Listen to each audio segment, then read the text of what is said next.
Where's? Let me fix this for y'all real quick. Yeah, I'm saying. Hold on. Hey, move, Levi. Let me get over here. Boom. Dang. Let's see what's going on. It shit's on my goddamn chair. Bam. There we go. So, now that we got that together, hit that like button. Take them chucks off at the front door. Hit that like button. Subscribe if you ain't did that. And welcome to the Damu Keyway conversation. And there's, to y'all, that might not mean as much as it means to me. Or some of my crew. You know what I'm saying? Some of my niggas. Them real niggas. You know what I'm saying? South Central, yeah. And you know what? We're going to go on Damu Keyway conversation. I'm going to do an interview on Damu Keyway conversation. We're going to go on Damu Keyway conversation. I'm going to do an interview on Damu Keyway conversation. We're going to go on Damu Keyway conversation. To the end, it's free Damu Keyway conversation. What y'all thought we wasn't going to We're going to go on Damu Keyway conversation. Y'all thought we wasn't going to flame Damu Keyway conversation. Y'all act like y'all. We're going to go on Damu Keyway conversation. Big U, we're going to let Big U post right there, free Big U in the background until we get to the thing. Let me get in the chat to the good peoples, man. Binky Mac. Salute Dude Sims, the Don. Salute Yael, the Keyway pop star. Salute to the Damu and Keyway homies. Do flame these busters. That's what we do, my nigga, for a living. Mike B was bragging. Binky Mac, salute. My nigga Mike B. Kid the Barber. Damu Keyway conversation. Do Sims, salute, man. Bloody Main 5. Do Sims, salute. Mike B, salute to the chat, man. 100 Brick City in the building. Stay, we want that smoke. Y'all niggas lock my nigga up. We ain't the same. You know what I'm saying? And this look Megan Davis, hey. Binky Mac, H Mob, Twist by Meek. Salute to Dude, see him the mother die. Love, red heart, blue heart, strong. Y'all already know. Prayer hands to all of y'all, man, especially to a couple. I don't want to put nobody business in. We got a couple people that's going through things right now. Some will be late in the chat, and I understand that our prayers is with y'all and y'all family. Don't never think that we don't appreciate the support. We like a fraternity in this month, a rabble rouser fraternity around these YouTube streets around here. Yay area, Detroit, South Richmond, the 510 in the building. Here for the canteen. For the canteen, it's canteen. Y'all know who my niggas is. See, there's one thing about Raider Q. Salute, man. Do Sims the down. Salute, chat family. Let's get them likes up for the Damu Keyway conversations, man. Papa Dirt. Salute to my Damu Keyway conversation family. Papa Dirt. The Dirt Gang's in the building. Hey, y'all know how powerful that is. Salute to Papa Dirt, bro. Because you kind of exemplify and help me to exemplify that there's a bigger purpose than that. See, we both from 30s. I'm from 30 Gangsta Brim, Fruitown. He from Harlem Crap. We grew up supposed to be worst enemies. We both probably lived up to that. But we live to live on and tell for a new day. And that brother being here again, saluting with the Blue Ridge mob in the building, handling his business, got my back. Just wanted to highlight that, man. Dan Treat Shade, Deuce Double Humps. I just seen John Jr. in the hood this morning. Shout out to my nigga Danny boy. What up, Five? You already know what it is. Salute to John Jr., man. My pops, damn, I done sent him the link. Blood finna be hot. Let me send him the link, because y'all, I don't want to be in getting cursed out by old convalescents. You know what I'm saying? Then, hold on, let me make sure that y'all know on Instagram. Shout out Instagram.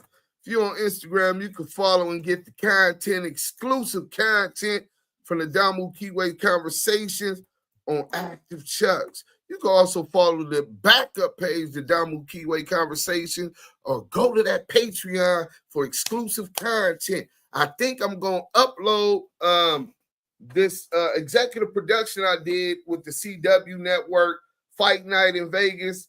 Right now, I'll show y'all. YouTube ain't allowing me to publish it, so we got to go through all of that screening and stuff when you're dealing with major stations, when you're dealing with Sinclair Digital. You know what I'm saying? See, it's levels to this here content shit. You understand? Hit that like button, man. My good peoples is in here. But one more time, man, before we get to the content, my nigga, tell them niggas again, man. We're going to go on Damu Keyway Conversation. Free Big U, nigga. We ain't forgot. I'm going to do an interview on Damu Keyway Conversation. These police ass niggas. We're going to go on Damu Keyway Conversation. We waiting on that paperwork too. See, this going to be a big week. I'm quite sure they're going to have it under seal. They might try to hold it to trial, all of the paperwork, but some of the paperwork and documents is finna drop. Let me wet my whistle, though. So. Cheers.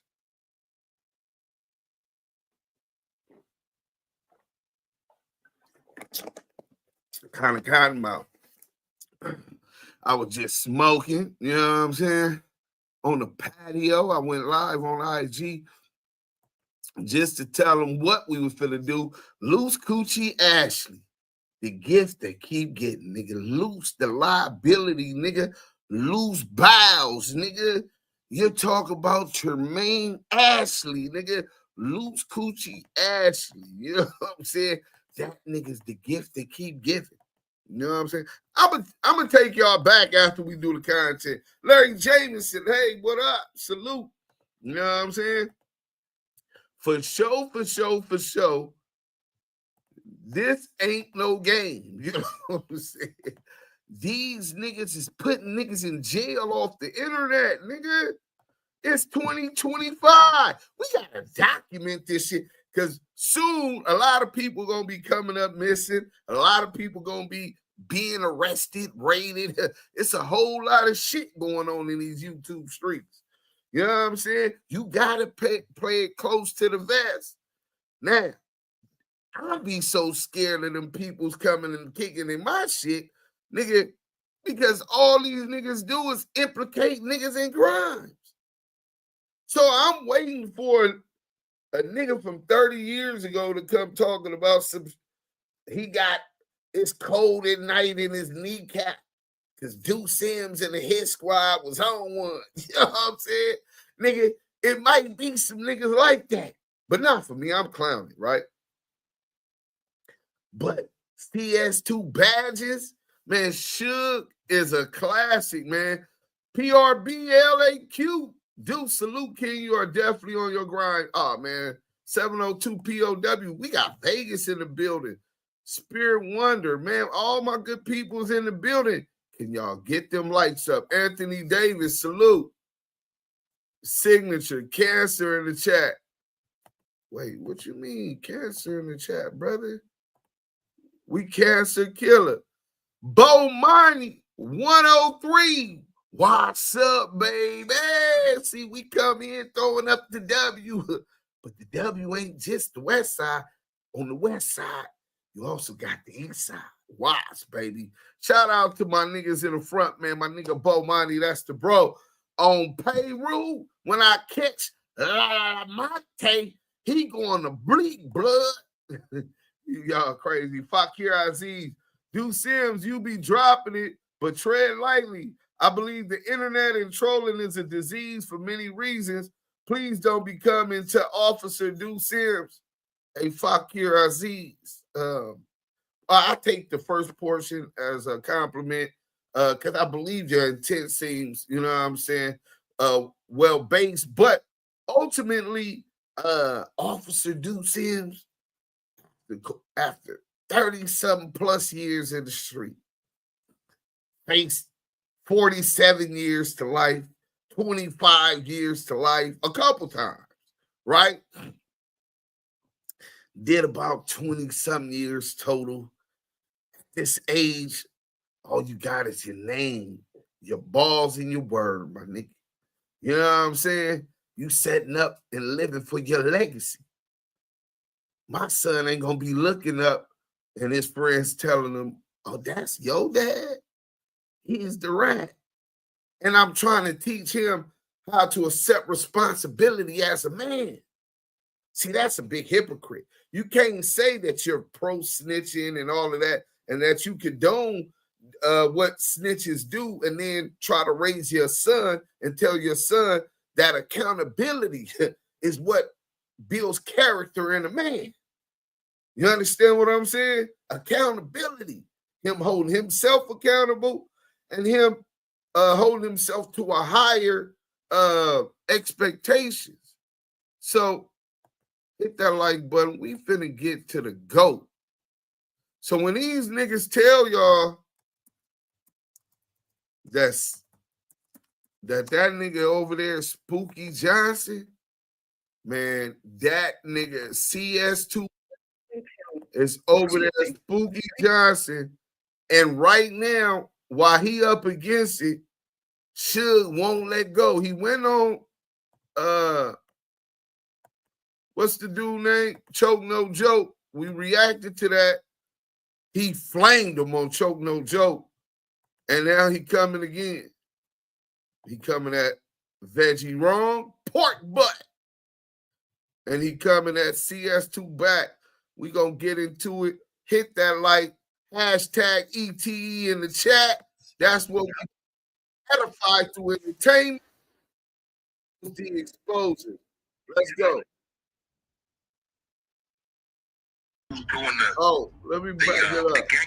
AI content. Before they start, bro, why does Christopher Love Boys, Reggie Wright Jr., and CS2 back try so hard to believe that Scandalous can't get monetized anymore on YouTube because they're not paying for AI voice? But Scandalous does his due diligence. He know what he can and can't do. He relays such information to me.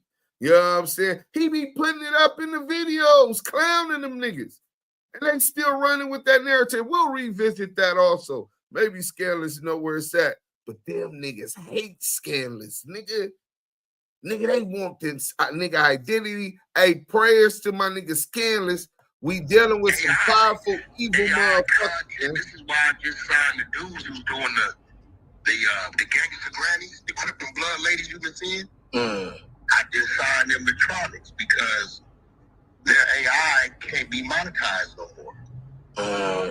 So now we're gonna put their work up behind a paywall where they can get paid.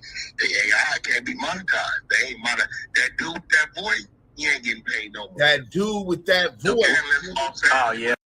That dude with that voice, nigga. Scandalous Los Angeles, my nigga is that voice, nigga. Nigga, these niggas is facing indictments, nigga, and they focusing on Scandalous Los Angeles. Nigga, they focused on us, nigga. They just took our nigga down. Hit that motherfucking like button. We finna cook. Scandalous, nigga. Most Scandalous Los Angeles TV. Salute to the bro. Hey, but fuck the union, nigga. You know what I'm saying? I ain't forgot. You know what's up. But that's the bro, though. Let's go. He ain't getting paid no more. I'm surprised Scandalous ain't popped up in here, man. Is everybody here? If he don't go on there with his real voice, why demon time is to? Oh, I'm surprised Scandalous ain't popped up in my chat. Man, Scandalous don't be on that nigga shit like that. But them niggas did used to try to set parameters of the disrespect. Cause when Scandalous started exposing His mom started that gun buyback program. Then nigga Scanlon started exposing nigga, hey, Demon Time, why did after you got shot, did your mom take a stance for the gun buyback program? What's the name of the dude that shot you? Let us see that paperwork. I think Demon Time, I mean, allegedly, you know what I'm saying, might have cooperated in that. I don't know. That's kind of like the Crip Cops trafficking case, right? The sealed trafficking case that we can't have no action at reading. But speaking of the Crip Cop, Christopher Love, boy. The Crip Cop either pay somebody to take the dive. He got a fight tonight. You know what I'm saying? He probably paid somebody to take the dive, or they paid him to take the dive. With the Crip Cop, his boxing career is not serious, bro. He's been 19-0 in Tijuana. Man, I'm going to have to go. A dose of reality TV coming up soon. Let's go. Not paying, this is what's going on. But if you're using the AI shit, Southern the Force bots is detecting it, and you will not get paid for it. Okay. Oh, Cancer, what up, bro? Welcome back to Scandalous Los Angeles TV, where we expose the exposers. Marion Knight is back in the headlines. You know when Simon speaks, the whole world stops to listen. This time he's back on CS2 Back and aiming straight at Reggie Wright, again. The other day, Porky went on Vlad TV and bet Vlad $100 that Simon has AIDS. Then not long after, Reggie jumped on his own platform and doubled down, claiming that Simon does in fact have AIDS. Well, in this video, Simon responds to both of them. And he doesn't just respond, he takes it way further. Not only does he shut down the health rumors, but he also implicates Reggie in the murder of Tupac Shakur. Yeah, you heard that right. Simon starts breaking it all down, talking about how the police were driving his boats, living in his homes while he was locked up, and how they stole his money too. So yeah, we're diving straight into this one. Because when Simon starts talking, it gets real quick. Will not be charged for this call. To accept this call, say or dial 5 now. Thank you for using Global Tel Link. All right, good. Well, regarding Reds, I think something wrong with him. I think there's a mental health problem. They said Red's got mental health because for someone to be lying all these years and said they ran my company, Death Row, or work at Death Row, when he knows, I know, his paycheck says security. That nigga said, how you gonna say you ran my company when I know your paycheck says security? Hey, he the one that put CS2 badges on too, nigga. CS2 Back, nigga, started as security. What a coinky dink. Let's go. This guy got everything mixed up, turned backwards. This call and your telephone number will be monitored and recorded. Everybody looking like a clown. Not me, of course. But the crazy thing about it, I had a conversation with his father. He had a conversation with I tried to show them some respect because I know they're going through it, all of them. I told him, next time, your fat ass, pork butt ass son, your fat ass pork butt ass my mother, it's gonna be. Your fat ass pork butt ass son talk about my mother. That nigga said he hollered at the nigga Pops. All right, let's go. Situation. Now, if I was the type of motherfucker that sue people I want to see people in prison. All those crooked cops will be in prison. I had the biggest lawsuit against the Compton sheriffs more than anybody. Not all of them, but most of them. From his father to him and all to the old mayor and everything else. And I'm not. He could have sued Reggie's father. He could have put them niggas in jail. He got a point. Why they're trying to push this narrative, he the police. Let's go. I'm talking about Omar. I'm talking about they guy. For them to take a fake stamp and steal checks is illegal. For them to steal money is illegal. For them to use my luxury box at the Staples Center to watch Kobe and Shaq run up and down the court and drink my good wine and champagne is illegal. Simon just said the police were sitting in his luxury box at the Staples Center, watching Shaq and Kobe run up and down the court. Imagine that. How would you feel if you're sitting in jail, and meanwhile the cops are living it up in your world? They're in your house, riding your boats, courtside at Laker games, on your dime. All while you're behind bars. Seriously. How would that make you feel? For the police to be on my yacht is illegal without my permission. For years, the whole time I was in prison. Being in my houses. They never been to my houses before this. When I'm in prison, you guys in my property. You the police, sheriffs. Every time they talk about something, even though it's police business, and Reggie Sr. talking, he bring up me. Right. Me and his son didn't hang out in elementary school. I don't think I might have seen him once or twice. He wasn't one of the kids that hung with us. That's not me. We went in junior high school together. We went in high school together. He went to Bourbon Gay, all boys school. Oh man. So Reggie couldn't even play hide go get it with no bras in school. Fat ass. So that nigga probably was a late bloomer. So that's okay. Now I get it. He kind of grew up a little slower. Let's go. How is it? They know so much about me when they know absolutely nothing about me. Now, we got a lot in common. My mother and father had 2 girls and 1 boy, me. His mother and father had 2 boys and 1 girl, him. But his father had 10, 15 more kids out there in Compton. Damn. And my mother always said you that. see your fucking fit. Don't trust them. Fucking everything. Man, what Simon just said right there is crazy. He said his own mother warned him, told him never to trust those guys.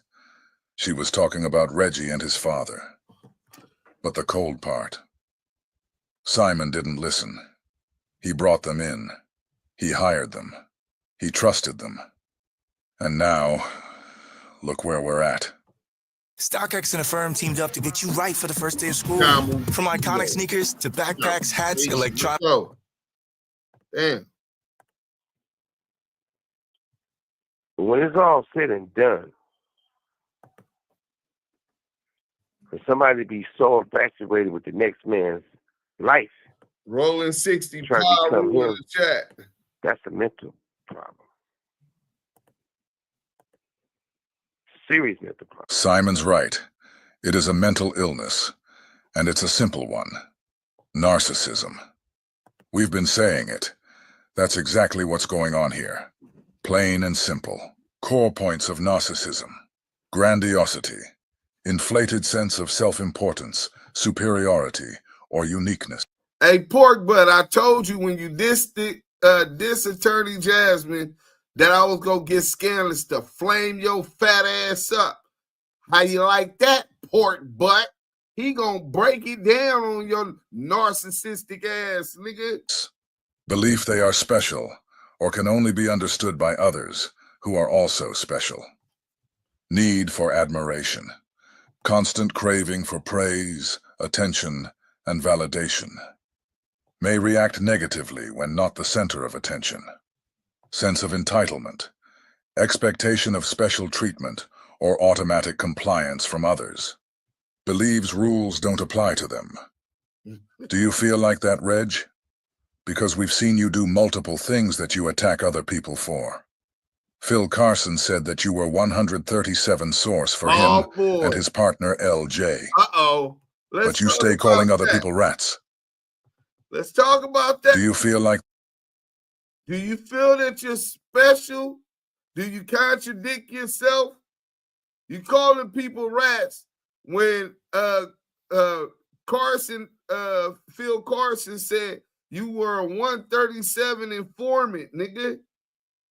He tried to tell you just keep running your big fat mouth, nigga. He was trying to protect you because you're 137. He has an obligation. We gonna play that, nigga. Nigga, Scandalous breaking your ass down. Hold on, man. Fuck all that. Hey, Scandalous, you's a cold nigga, man. That's nigga the GOAT. That nigga said, all right, I'm gonna get Reg in. That nigga, I told him, nigga, flame that nigga ass up. I know he was gonna do it anyway. He can't stand that fat, sloppy piece of shit, narcissistic pig motherfucker for shit. He been studying that nigga for decades, nigga. He can't stand that nigga. So let's go. And then he want to call Scandalous my little girlfriend, being disrespectful, right? So we gonna disrespect his ass. So let's go. Phil Carson, Reggie Wright Jr. We got to get to that, man. Because this is what Scandalous is telling those. Hit that like button. We finna cook. This was on the Dossier podcast. Shout out to the Dossier podcast. Let me fix this back up. Shout out to Dossier podcast, man. Reggie Wright Jr. got roasted so bad, even his mama stopped texting him. What the fuck would make a father send his son to all boys school? He's a mama's boy. No, he's a daddy's boy. He definitely look up to his daddy. So let's go to this Phil Carson real quick. Reggie's, the people could be a judge for themselves. You know what I'm saying? They could be judges for themselves. You know. Let me see. Yeah, here we go. Boom. It ain't that long. Oh, yeah, this is the long one. Damn. Hold on.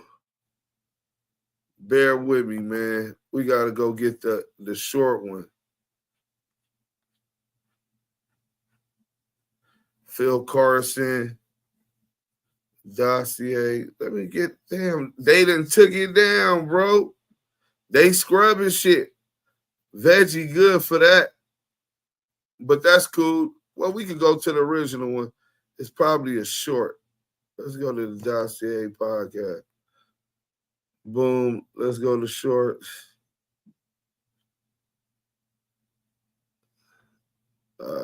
Video. It's definitely worth it. You know what I'm saying? Bernard Parks and Rafael Perez discussed the Rampart scandal. Oh, yeah, we finna fuck these niggas up. Yeah, they took it down. Oh, Reggie probably finna tell some high power shit, nigga. They took that down. So forget that one. We gonna kill that one. Hit that like button.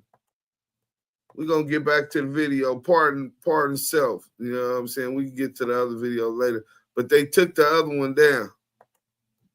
Nasty work. They CS2 back scrubbed the internet good too. Let's go. Like that, Reg? Because we've seen you do multiple things that you attack other people for. Phil Carson said that you were 137 source for him and his partner LJ. That's a fact. But you stay calling other people rats. Do you believe those rules don't apply to you? Exploitation of others. Takes advantage of others to achieve personal goals. What about that, Reg? Do you take advantage of other to achieve your own personal goals? Because I could have swore I heard a story about you some kind of way. Putting a building that was owned by Simon in your name. Rule. Wack Lacks consideration for others' needs or well-being. Do you do that, Reggie? I could have swore I heard you speaking about Simon not having the right medication in jail. Lack of empathy. Do you lack empathy, Mr. Wright? I could have swore I heard you say F. Biggie, F. Russell Poole, and F. Frank Alexander all after their deaths. Do you have any empathy for Biggie's mother, Valletta Wallace? Difficulty recognizing or caring about others' feelings or perspectives. Are you like that, Reggie? Because I swore I just heard you tell Simon that he would die in jail. Often emotionally cold or dismissive. Performing on the biggest stage in the world was just one step in my journey. Hi, I'm Ronnie. When I teach Envy and belittling. Ask yourself, Reggie, do you envy and belittle people? Envious of others, or believes others envy them? What about that one, Reggie? Are you envious of Simon? May put others down to feel superior. What about that one, Reg? Do you put other people down to make yourself feel superior? Arrogant or haughty behavior? Condescending attitudes or behavior? May look down on others or behave in ways that signal superiority, which is why Reggie says his opponents are going to kiss the ring of Reggie Wright. Additional traits often seen: fragile self-esteem, despite external confidence, fear of shame or exposure. Hey, Reg, do you have a fear of being exposed? Highly reactive to criticism. Reg, have you ever noticed how reactive you are to criticism? You struck my channel multiple times for this very reason. Manipulativeness, emotional or social. This is the satanic spirit of narcissism that has vastly covered the people. Tell me what you guys think. Wack, you whack. We know you can shout. We know you can talk about this person. You know you can talk about that person. Let's talk about you. I send word to you. We don't got to go back and forth. You say I'm old or when I'm come home or whatever. Whenever I came home, I tell you we'd sit in the room. You still want to talk. Because it ain't your fault because you always been little bro. Everybody always little bro you. First it was Jimmy History, little bro on you. This nigga said, nigga, but you always little bro. You everybody always little bro you. First it was Jimmy Henchman. So this nigga came around fucking with Jimmy Henchman, a federal informant, and Reggie Wright Jr. Nigga, that's his big homies. This shit crazy. Run around for Jimmy Henchman. You and gang get caught with 200 guns that he gave you, nobody go to jail. Nobody go to jail. When Jimmy Henchman wasn't a little bro on you, it was Birdman. Birdman little bro on you, huh? You hold him down. But you let Rick Ross talk about his dead mother, and you have done nothing. Muscle. When you take an artist and you make them better than what they was, you deserve a cigar. If you take an artist and destroys their career in life, you deserve a kick in the ass. You deserve a kick in the ass. Ray J went from popular to being on meth. Little bro 100. And wrote hard all night by another man in the bed with Puffy all the time. Making an album that he said Puffy gave him $10 million. Never came. Puffy gave Ray J $10 million and he was in the bed getting rammed by Sugar Cold nigga. He would know. Ray J was a death row artist. Nasty work. Ray J was getting rammed by the diddler. Oh, this is nasty work. Wow. Not to mention,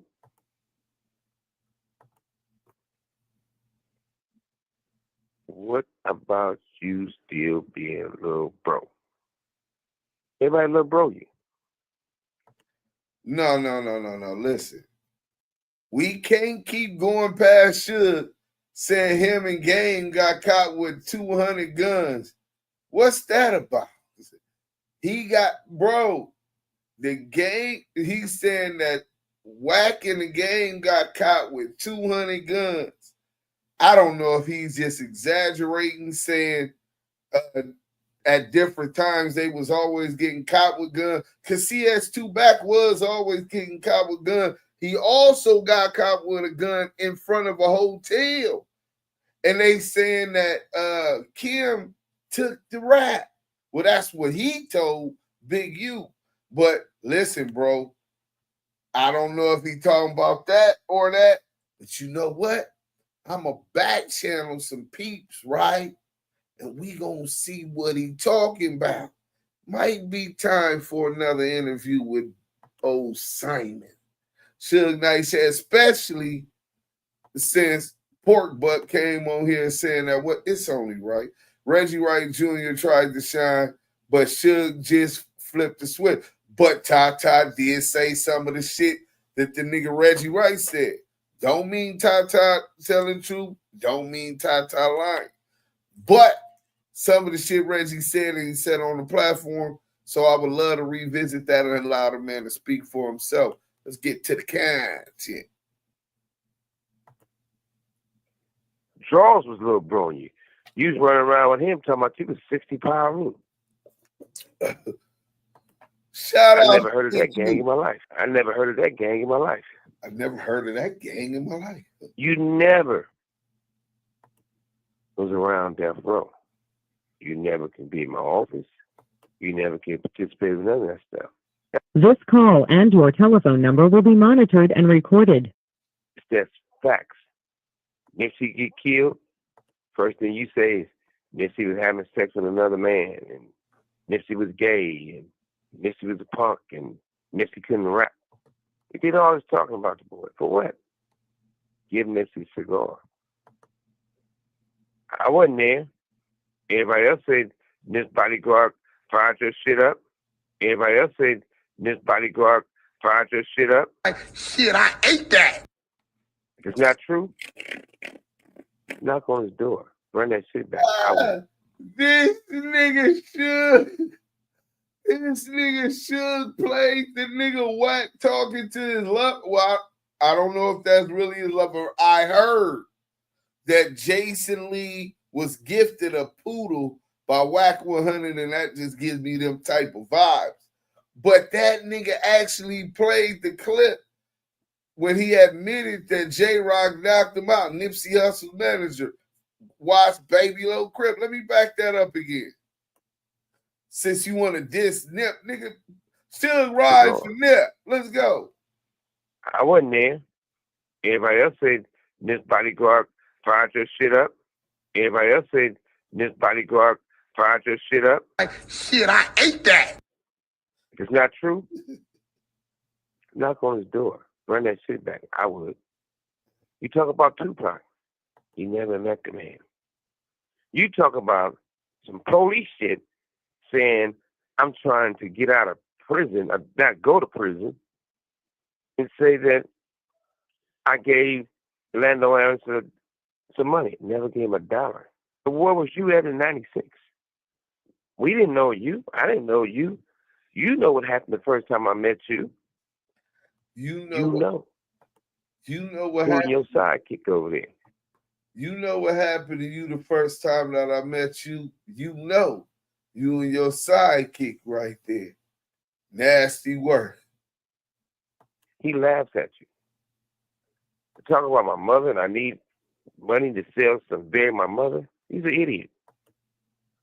Got property now. Had shit then. I ask nobody for nothing. But at the same time, I'm not going to talk about your mother. Right. Anybody say I can talk about her. Even the guy you sitting right next to. They laugh behind your back. You're talking about your mother, but his mother's a crackhead.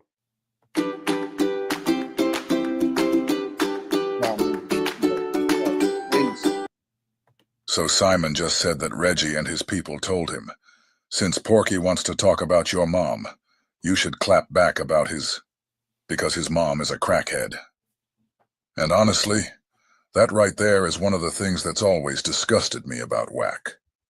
He went online and told the world that Tupac's mom was a crackhead. Not because it was relevant, not because it helped anybody, just to tear Tupac down after his death, simply because the people behind him told him to. Then Simon flips it and says Porky's own mom struggled with crack too. And here's the thing. So many of our parents fell victim to the drug epidemic. So why would you get online and drag another man's mother for something like that? It was because somebody behind the scenes told you to. Because they incentivized you to. And then when the truth comes out, that your mom went through the same thing, it's pure hypocrisy. And that's the problem. And her fault she was a crackhead. But you say you did time. My mother, when I'm in prison or the county jail, in prison, gonna come see me on Mother's Day, Christmas, New Year's, and every other weekend. And I got pictures to prove it. Do you have any pictures of your mother visiting you? Starting to get sad. I feel bad for you. Starting to get sad. I feel bad for you. And just like Simon said, man, it really is sad. Look at this guy, C.S. Tupac. God blessed him with a tone of voice and accent that allows him to take the simplest sentence and turn it into a legendary quote, without even trying. I caught the dog. When I beat you on power rule, you going to bed, nigga. He could do that all day long. If the handlers around him, the ones with all the money, actually cared about him, they'd be finding ways to monetize that. The same way Jimmy Iovine took Beats by Dre and turned it into a global brand for Dre. They could take those same quotes we've all heard and turn them into ringtones. I caught the dog. I caught the dog. I caught the dog. I caught the dog. Sound bites. Oh, power rule. Oh, power rule. Oh, power rule. Merch. People would buy them without hesitation, but they won't. Instead, they keep monetizing him to tear his own people down, year after year after year, and he willingly plays the part. Like Simon said, it's sad. I caught the dog. At the same time, my family had to sell them to bury my mother. But some people's mother have a basket. That's the more sad situation. When it's all said and done, they say they name you Cash because you're a trick baby. Horson Jones. Hey, hashtag Horsons Jones, nigga. Nigga, Donald Goings child. Nigga, this nigga was born to a whore. Let's go. Trick baby. Trick baby. Follows the preacher. Strawberry at that. You should be ashamed of yourself. Back that to nigga you, mama a $5 strawberry bud. It would take me to say, you running death row. You doing this for death row. If I don't say it, who could say it? Put yourself in more handcuffs. Show how much you was making. And if you really was making this big company that I made and named so great, why no one never gave you a job? You put an album out to relatives. That group was signed to me. You said it was, when I went to prison, you put them out and end their career. It was over because you fucked it up. Reg, the main question is this. You have 60 seconds remaining. Your family close with Buntry. Why you didn't go to the funeral? Wack. You say you met Buntry, you know Buntry. Why you didn't go to the funeral? Buntry exposed you guys being a thief. Buntry exposed you guys doing bullshit. The guy who was in the car with Buntry, Reg, left and went out of town. Y'all out there met up with him and gave him a lot of money. But when it came to us getting shot in Vegas, Boulevard walking. that was the crooked police along with some crooked ass, rat ass Everybody gang knows members. Strawberry is the neighborhood hoe. That was mad because Tupac fired you. Pac fired Veggie. Y'all fired back. Simon just stated that Tupac decided to fire Reggie. According to him, because Reggie was upset about being let go, Tupac was then fired in return, essentially implying that this chain of events was the reason behind Tupac's murder. In other words, Simon is placing the blame squarely on Reggie once again. If you enjoyed this content, be sure to hit the like button and subscribe. You'll find links to my Patreon and Rumble account in the description box. Feel free to check them out. 3 words: teen driver. Los Angeles TV. Go to Most Scandalous Los Angeles TV and binge that, man. Make sure y'all hit that comments. Tell them that y'all came from the Damu Keyway Conversations podcast. Hey, but look, nasty work. Oh, and go subscribe to that nigga Scandalous Patreon. Most Scandalous Los Angeles. Nino Black, salute. Lalo Roots, OG Lalo Roots said they blame Simon for a lot of things that happened to Death Row, but it was other people behind the scenes making plays. Yeah, that's a fact, bro. You know what I'm saying? It was a whole lot of forces, powerful, evil forces behind all of that. So we could go, well, we get back to Suge right now. So he flamed CS2 back up. Niggas said him and Game got caught with 200 burners.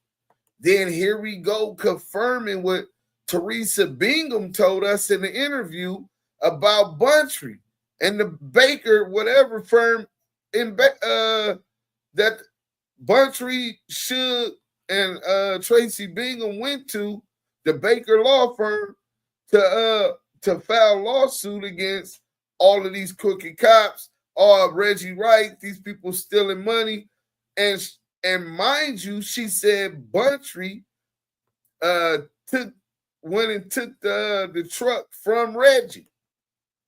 Reggie didn't have the truck. Buntry died in that truck. Nino Black, salute Deuce Sims, nothing but pressure, champ. Hey, that's what we do, man. We gonna apply that pressure. You know what I'm saying? We don't even gotta try. It's just what we do. So I want to go to Luce Coochie Ashley. Luce Coochie Ashley is telling from jail. He want to make sure he's a little bit lonely in there. I guess since they would never let Sharice Mills Muddy Waters be his celly, he looking for the another BBL, nigga. CS2 back, nigga. Hey, look, we finna go into this real quick, man. Luce Coochie Ashley. Listen, the ratathon continues, nigga. The ratathon continues. You got Nipsey Hussle with the marathon continues. You got Luce Coochie Ashley and CS2 back in the exposers with Crackhead Eddie in the background with the ratathon continues, nigga. Rico the Rat Rise 8, nigga. Rico Rat 100. Let's go. This is Luce Coochie Ashley. Bubble, but this is an open case, and you trying to take yourself out of a This situation. an open case. All you doing is just shedding more light to the situation than just like. Nigga, this an open case. Bubble butt. Nigga, this is an open case. Hey, I thought the nigga said that it was just a civil suit. Luce Cannon ain't saying it's a civil suit. Luce Cannon is implicating you in crime. This shit is nasty work, man. And it died down. You a goofy. You know it was 4 or 5 other videos that was being sent. I sent you one version. You had like 3 or 4 other versions that you sent me. So you need to just stop with all the nonsense and goofiness. Stop acting like you wasn't saying, okay, nobody's gonna mess with me now. They better not come to no jumper and doing all this other stuff like that. And parading and saying this and saying that. Bro, you's a goofy. It's all on the internet. You put it on there. These are your words. Nobody else. You're trying to give somebody a case or whatever because you know when I get out, you have to stand on what you got to stand on. This is facts. Y'all heard Luce Coochie Ashley. This is fact. You gonna have to stand on what you stand. We gonna play that again, nigga. But this is an open case, and you trying to take yourself out of a situation. All you doing is just shedding more light to the situation than just letting it die down. You a goofy. You know it was 4 or 5 other videos that was being sent. I sent you one version. You had like 3 or 4 other versions that you sent me. So you need to just stop with all the nonsense and goofiness. Stop acting like you wasn't saying, okay, nobody's gonna mess with me now. They better not come to no jumper and doing all this other stuff like that and parading and saying this and saying that. Bro, you's a goofy. It's all on the internet. You put it on there. These are your words. Nobody else. He said, Wack put give it on somebody the a internet. case or whatever because you know when I get out, you have to stand on what you got to stand on. This is facts. Hey, this nigga, hey, CS2 back. Don't be looking for no pity from this motherfucking way. You sat aside and even helped give platforms for this nigga to implicate my nigga and get my nigga indicted for robberies and crimes, and it was all hunky-dory, right? Everything was boo, police ass nigga. So you know what they say. Whatever energy you put in this atmosphere, in this universe, is the energy you gonna reciprocate. You put out rat energy, they threw you the cheese and you bit like a big mouth bass, nigga. So let's get to Phil Carson, the dossier. Let's get to that real quick, right?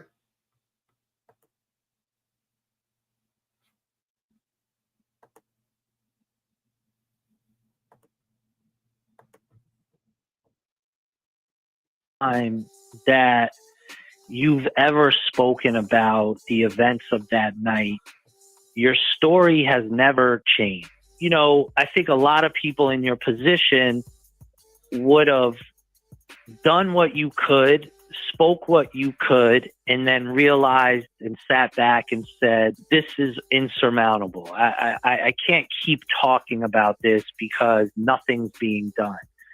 Why did you decide for so many years to develop a platform, to talk to people, to educate people, to tell people these stories? Why did you feel that was important? Because this ain't even it.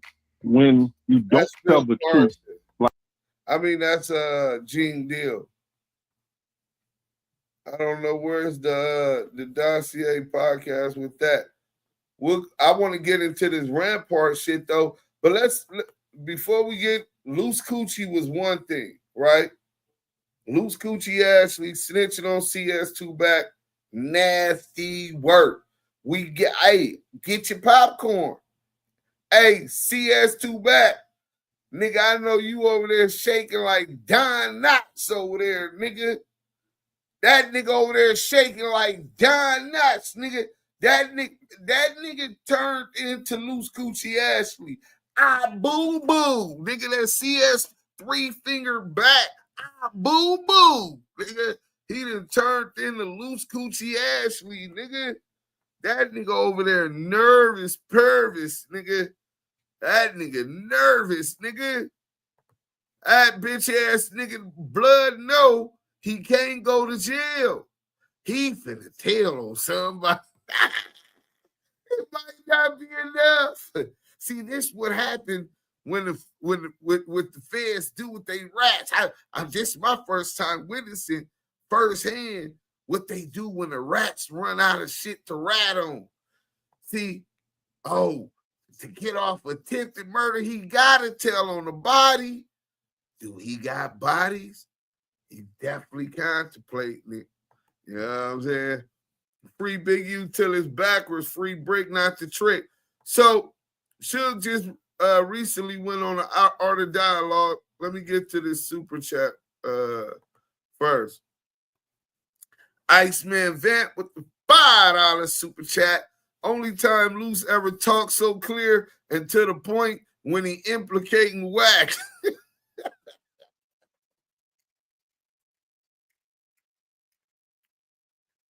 That nigga wasn't talking slow or nothing. That nigga, he got the spiel. He act like he came out of his stupor like, nigga, and I'm going to tell on this nigga. I ain't finna, I know exactly. He thought of he practiced it like a sales pitch, nigga.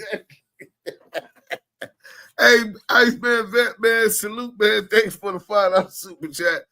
That shit is hilarious. I talked the dog. You know what I'm saying? So look, the nigga Suge that went on the Art of Dialogue, and he's still flaming shit up. You know what I'm saying? Let's see what we got. Where the hell is that shit at? Suge Knight breaks his silence on HIV, man. On that he got AIDS. You know what I'm saying? Let's get to this. Reggie and Wack put AIDS on the nigga. Them niggas is cold, bro. No moral. Yeah. These must be the photos you talking about. You wanted me to find from the night you and Pop was shot in Vegas. Yeah, I see them. Yeah, they saying these photos came out some years ago. They new photos, but yeah. I never seen these photos, man. Yeah, I see blood on the seats. I see a Diet Coke. Who Diet Coke was that? You know, that has been my big ass. You know what I'm saying? Diabetic and everything else. I was trying to get a 6-pack. I didn't have it then. You know, I had to go to prison to find a 6-pack. Speaking of a 6-pack, I gotta ask you, what's this rumor going around saying that you got AIDS? They saying you got health issues? Okay, well, look. First of all, let's put it to the point. They can look at my whole medical file. Attorney has it. And if I had a sexual disease or AIDS or anything else, what they're trying to say, let's go straight to the point. Anytime you get shot, anytime you got to have a surgery, anytime you get hurt, they're going to check you and see if you got AIDS. When you're in prison, they give you egg tests. They can open my whole file up and see I don't have a disease. The second thing is that people should really watch what they say. Now, you know, ain't nothing to be proud of, but I used to always say, ain't a horse I can't break, because I ride horses, ain't a bitch I can't take, regardless for a little while or forever, right? So, 9 out of 10, the one I threw away, you married. You have 60 seconds remaining. So, if you married her, and you doing what you're supposed to be doing every day, every night, if I did have AIDS, you sucking all the AIDS out of her. But at the same time, I don't have it. Anytime they want to have a test or whatever, I don't got nothing to prove, but I definitely don't have it. And for it, I used to weigh 350. Right now, I weigh 305. By choice. On a mile and a half a day. Do my dips, do my pull-ups. You don't Photoshop my shit, I know I look good. Hey, I can come on my shirt. Shot caller. You know what I mean? Some of the shit CS. Also, here go another fact, right? Lies, another bro. fact is this. I've been in prison almost 11 years, months away, right? When Corona came, most everybody got vaccinated. They took the shot. I never got vaccinated, right? So those people next door to me died from Corona. A couple of cells over died from Corona. People was falling, right? And they was getting vaccinated. The shot. The light bullets were just coming in. I don't think I caught it. If I did catch it, my immune system was so strong, I never got no symptoms, right? Yeah, you got people who went to jail or a little camp or something, and they get Corona, right? And they was vaccinated. So they say. Corona kicked them in the ass. I would think they might have AIDS. Because once they got Corona, they was in a coma, and they died, lungs messed up, or kidneys, whatever the hell. Hands can't stretch out. They call them loss of claws. And their feet don't stretch out, right? Ain't nothing to be laughing at because it's not a joke. And they got a big old hole in their throat like they did one of those cigarette commercials. You know, when they be talking about, don't smoke cigarettes or you can end up like this, and all the smoke and the hole in their throat. Because if you look at that person, they got a big hole in their throat, right? So people who throw stones really should just bury themselves. Because it's a sad situation that if we gotta always try to look at another person, the only way you can make yourself feel good is trying to talk bad about somebody else. That's a sad life. But back to the positive side of it. I hope they don't have AIDS. I know I don't. Then you gotta remember too, a lot of the guys, I say this all the time, I just don't know why. I got to get into my Cat Williams voice. I can't believe it. I don't know why all the little bitty short dudes got it in for me. You know, when you get people who like 5'4", 5'5", you know, 5'4", I know life got to be rough. If you get a bad bitch, she can't even wear heels. She got to wear flats.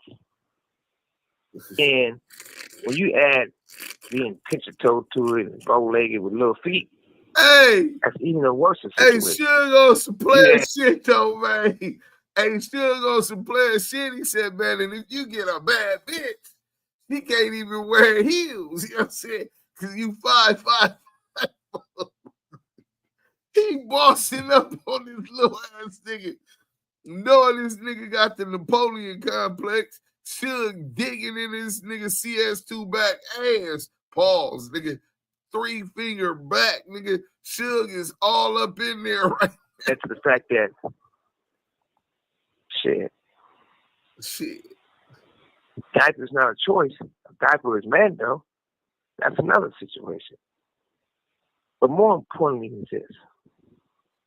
We all be better off Nate the Great podcast. as so-called friends and enjoying life than trying to pick fights and make enemies. I did all what I'm supposed to do. I don't need to argue with nobody.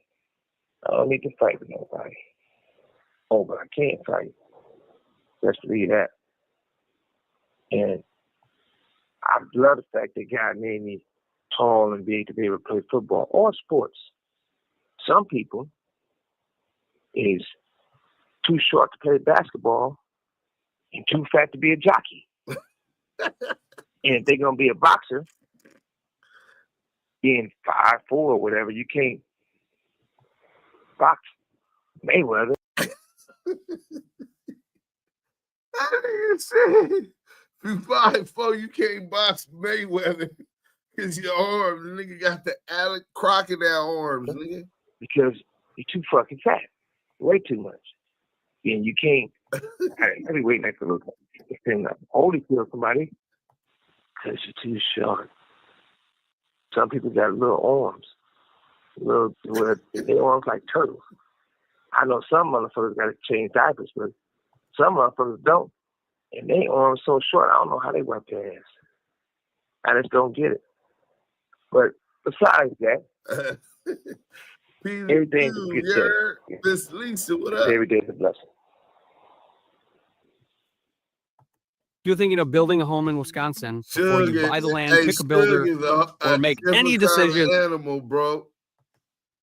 Hey, Suge is a different kind of animal. But look, I want to get into this. I didn't get that. Dossier stuff. Man, I ain't even hit my phone. That's the feds. Motherfuckers on my shit. But before we get into the Dossier shit, I ain't forgot. Hit that like button, man. With conversation. You know what I'm saying? See, pork We're butt. gonna go on Damu Keyway Conversation. Hey, pork butt. You knew this was gonna happen. We're gonna go on Damu Keyway Conversation. See, I'm gonna do an interview on Damu one Keyway thing for sure, Conversation. two things for certain. Big, Duke Sims got the content. That nigga, Big U come with the content too, though. Dead homies. Big U will bang my line like, he got the content. Nigga, free Big U till he free. We finna get into this back up on this, nigga. We ain't forgot, nigga. He telling you, nigga, I'ma take y'all niggas to the Damu Keyway Conversation and we gonna expose you niggas. Nigga, cause that's what Duke Sims do. Nigga, y'all forgot what we did on World Star, nigga. Nigga, y'all forgot what we been doing. Nigga, call Debbie, work these niggas out of money. We run circles around these lanes. These niggas is mobs. You know what I'm saying? Straight mobs. So let's get to this one real quick.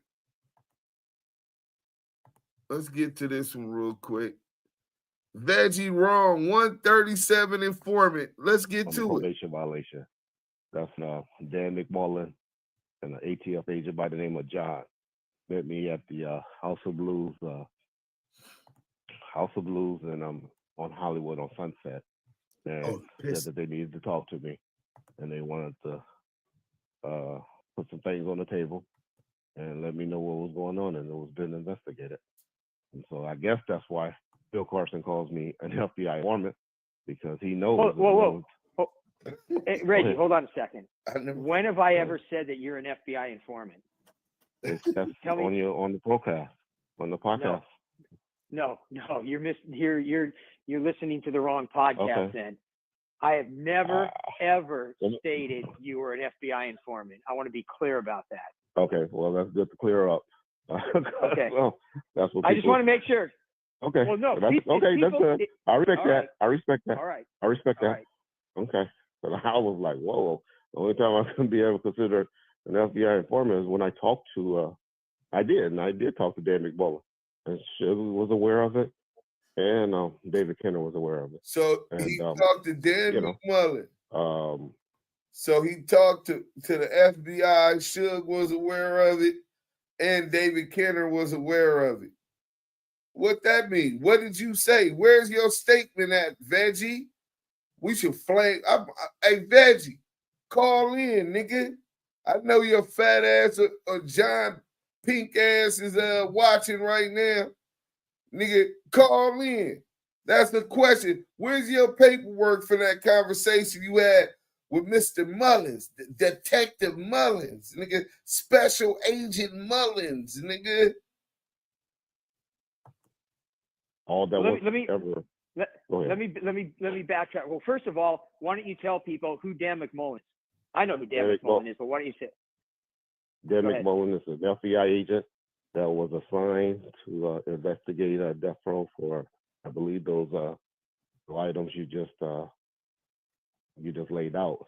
And I think the main reason they came at me because they found out I was a witness on Alton McDonald's case, where Alton McDonald, who's known as Buntry, was. Reggie was a witness on Alton McDonald's case. How you the suspect and the witness again, bro? This nigga, bro, Biggie case, he's a suspect and a witness. Tupac murder, he's a suspect and a witness. Alton Buntry out. Nigga, he's a suspect and a witness. This is nasty work. Y'all know he doing the bidding of them feds. Let's go. They picked up the case and tried to go after him federally for gun arrest. And I had witnessed the gun to be in possession of Zeke a week prior to that. So you tried to tell me that Zeke was the rat, but here it is, you pointing the finger at the homie Zeke. Shout out to the homie Face from the mob. Me and Blood was the first two bracket. He bracked the chicken ride off, nigga. Nigga talking about Zeke had the burner, nigga. And you try to talk about Zeke was snitching, bro. You ain't shit, Reggie. You fucked your credibility up. Yeah, I was testifying on behalf of Alton McDonald that Zeke is the one who had that gun and threw that at Alton McDonald's feet when he was exiting the car, and they just wanted to get my testimony prior to going to court. Okay. Is Dan McMullen the only FBI agent you've ever spoken with? Yes. Well, in regards to that, I'm talking about at all. No. In any of your dealings. I talked to an FBI agent by the name of, I believe his name was LJ. I called him LJ. He was investigating racketeering or not racketeering, something going on in Vegas as far as politicians being on the tape. And I brought Teresa Swan down there to talk about some dealings with the club where they thought. So he brought Tanisha Swan to the FBI twice. Some Vegas politicians were on the tape. Okay. No, you're correct. And by the way, just to kind of maybe fill in a couple blanks, LJ was my partner, and you've met with me too. Just to let you know. Oh, okay. I didn't know that. And you know what? I mean, I know it was a long time ago, but no, we've met numerous times. Just to let you know, and apparently you don't remember me, which is understandable. It's been so many years. I didn't remember that name. No, I didn't. Okay. I remember LJ. Yeah, but there was somebody with LJ. Okay. Yeah, okay, LJ good. was my partner. And by the way, when you see your father, Reggie Sr., you can tell him I said hi as well. So he may not remember me. You got him out here thinking he's corrupt. What's that? Everybody got him thinking that he's the most corrupt Compton officer ever. If I put it this way, I have no control over what other people say. But like I said, I've never said you were an FBI informant. I've never said your father's corrupt. Okay. So I'm just being straight with you, right? Okay. That's all we can do. Okay. Yep. Cool. All right. Okay. Sorry, Don. Go ahead. Appreciate you saying that because I believe Mark Anderson. I believe Mark Anderson was the one. Either him or Mike Coet was the one that facilitated coming down meetings. I think it was I believe it was Mark Anderson that made the introduction. It was a Compton police officer that worked on a federal task force with you guys. Yeah, well, Coet ended up working on the task force with me and all the other guys as well too. Correct. And that's why I always laugh when Richard, y'all brought Richard on your show, Valdemar. Right. And he said that I'm a Pyru and I never arrested any Pyrus. And I was like, boy, I arrested Poochie before, I arrested Neckbone before, and he talked to Mike Coet. I'm sure he explained the reason that a lot of things happened was because of my relationship with Mike Coet. And I was like, I don't know why Richard is making all the allegations because he doesn't know me. I don't know Richard at all. Okay. But anyway. All right. Anyways. And at this time that all of these federal investigations were going on, what were they looking into? What was it? Guns? Was it drugs? What was this all about? Well, we're talking different time periods, so we better get our time periods right. And McMullen was going. I really believe it was the gun case and with Buntry, but that stopped in like 2000. In 2000, and then because 9/11 happened, and they just FBI just started focusing, on the terrorist act, on the terrorist thing, and all we were found guilty of were failing to file federal income tax meaning Death Row Records. Misdemeanor. That's solid. true, but Kenner That's all that came out of that had a investigation. crime. Now, Hey, can I ask you one? I'm sorry. Go ahead, Reggie. Suge got an No, I was apology. just going to ask you one question. From what you're telling us, I want to make sure I understand this correctly.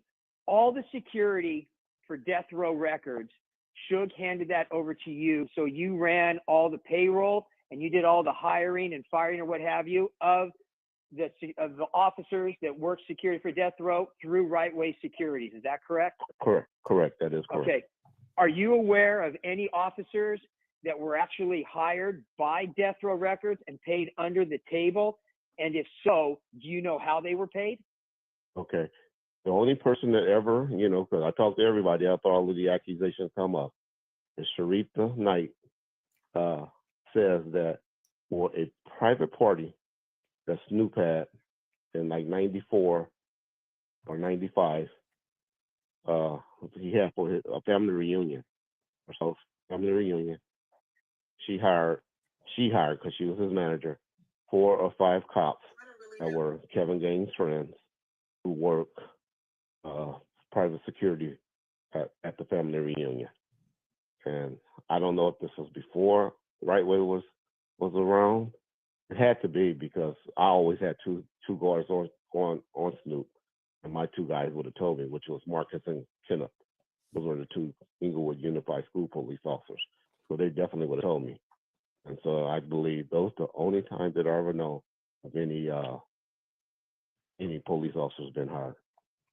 So if I were to tell you, okay. So if I were to tell you that there were police officers that were hired directly by Death Row and they were paid under the table, and we knew how they were being paid under the table and were able to track it, you would be aware of all that?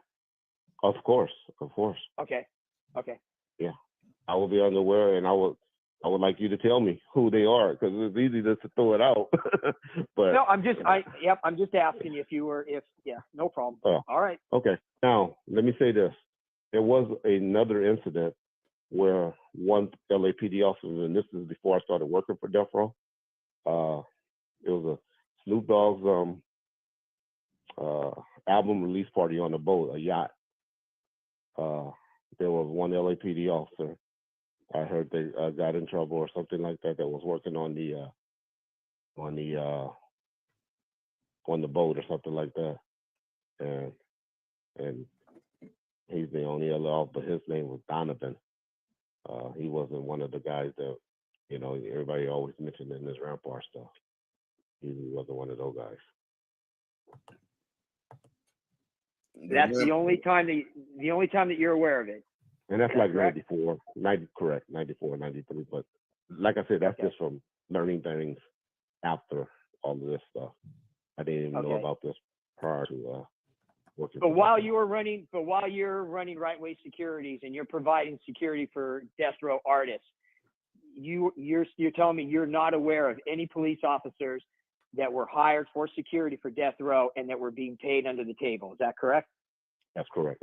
Statement. Okay. Mm-hmm. And Reggie, just so we're clear, the list of people that, and I don't know the full list, but it was Kevin Hackey, who was from Compton. It was Kenneth Archer. Was it Kenneth Archer? Those are the ones came later, but he worked Inglewood Unified School Police. Yes. And Leslie Galden. Another Inglewood Unified School Police. Kenneth Cooper. No, Hagen Cooper. He was a retired sergeant from Banning PD. But no Kenneth Cooper. Michael Moore.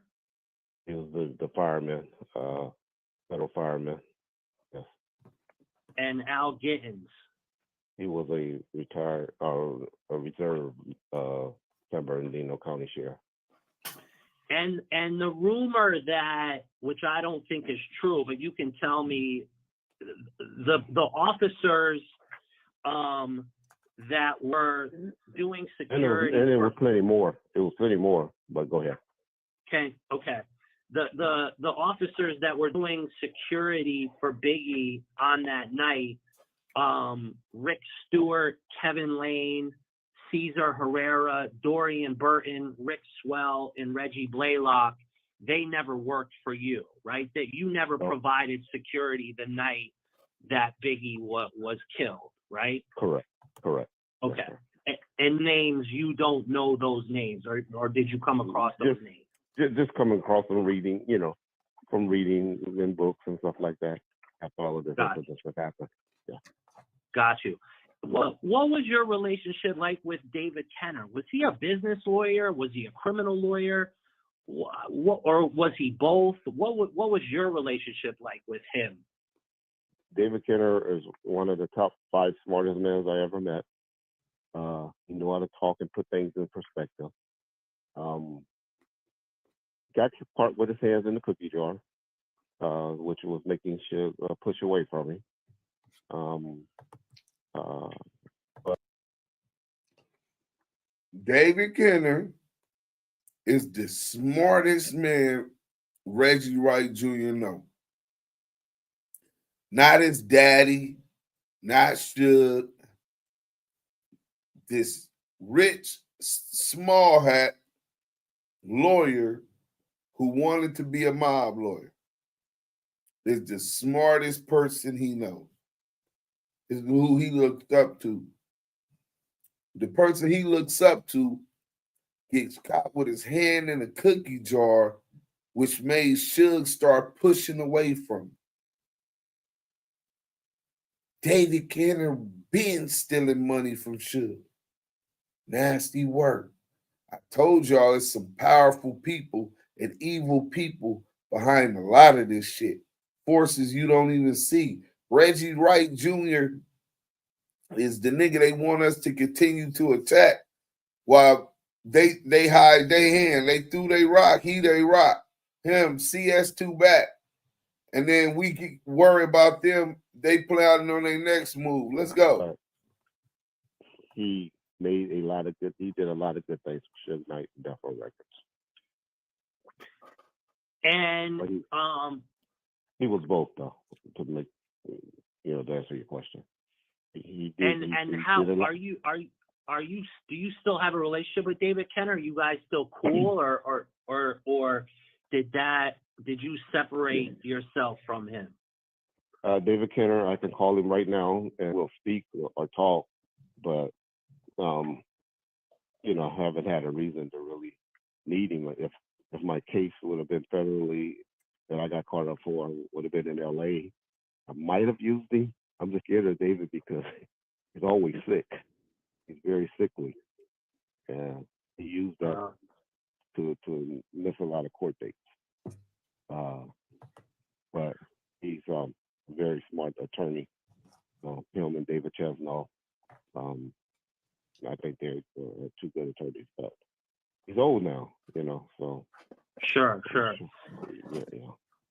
So when Suge went to jail behind the events in Las Vegas, what was the agreement between you and Suge? Was it that you were going to run Death Row Records? Was that what really happened, or was it more of you just were kind of in the middle of things? Yeah. So that came on later. What happened was I was actually trying to break away at that time. My plan was just to go ahead, and I had started doing work with Mac 10, security, in his video shoots. I was trying to branch away, to be honest, to keep my security company going. The snitch pyre. His brother-in-law, who was in charge at the time, Norris Henderson, he lost. That's who was running Death Row. Norris Henderson. Issues going on with Suge's sister Karen, and he didn't care anymore, and things were falling apart. I'm not even talking about the record company. I'm talking about things personally.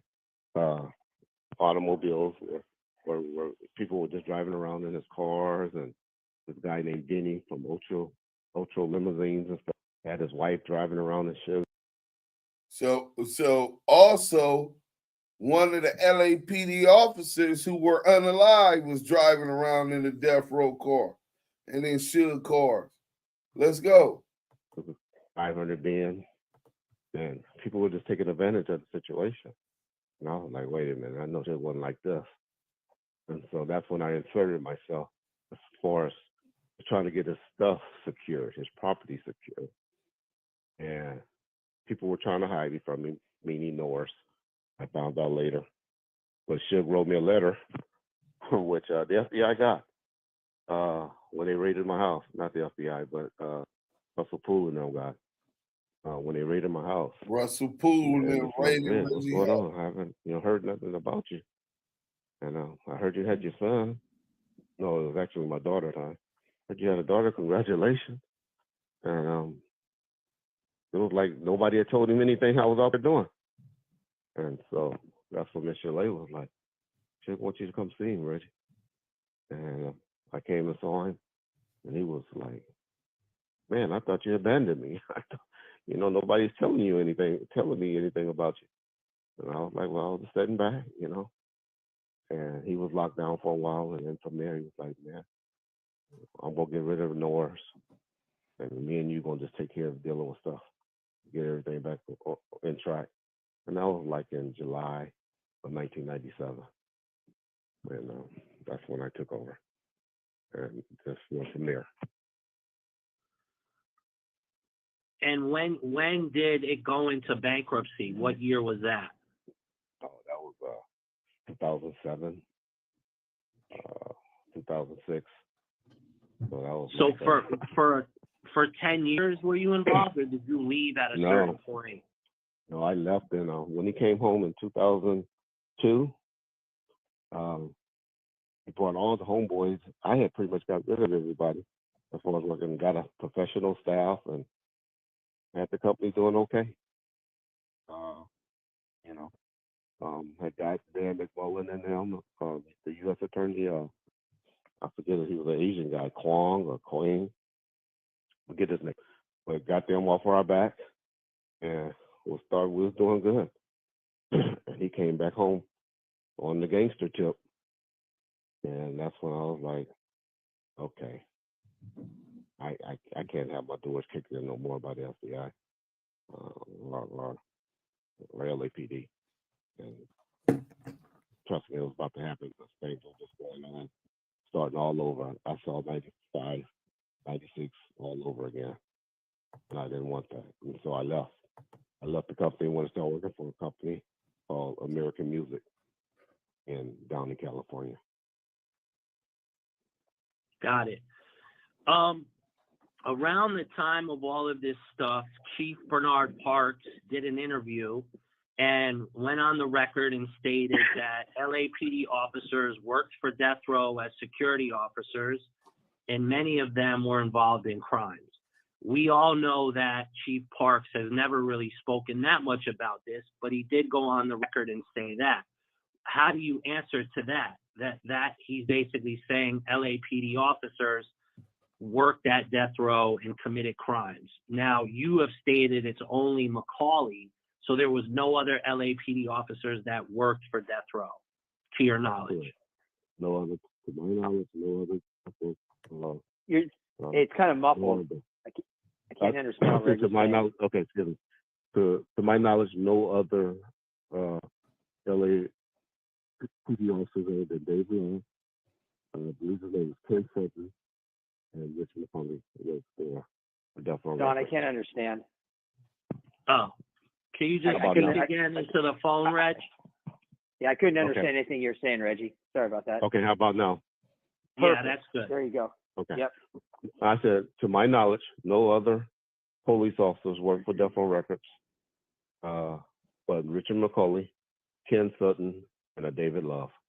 And David Love and Ken Sutton, if they work for me more than 2 times, I would be surprised. So where do Chief Parks get that statement from? I don't know, but Richard was the only one that worked for me. Okay, let me throw something out there.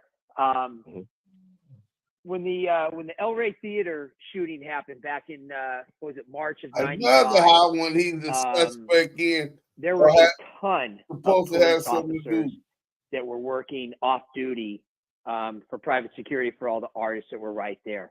After that shooting happened, all of those officers, they gathered them up and not one of them said they saw anything. A bunch of those police officers were LAPD. Okay. That's when let me respond. Hold Let on, me I'm not respond done to yet. that. Okay. Okay. Let me just add a little bit more. Okay. After that happened, that's when Parks finally said, you know what, enough is enough. We know this has been going on. I've been telling our police officers they can't do off-duty jobs at Death Row Records. There were memorandums that were put out there that people have. I don't know if they're public or not, but people have them.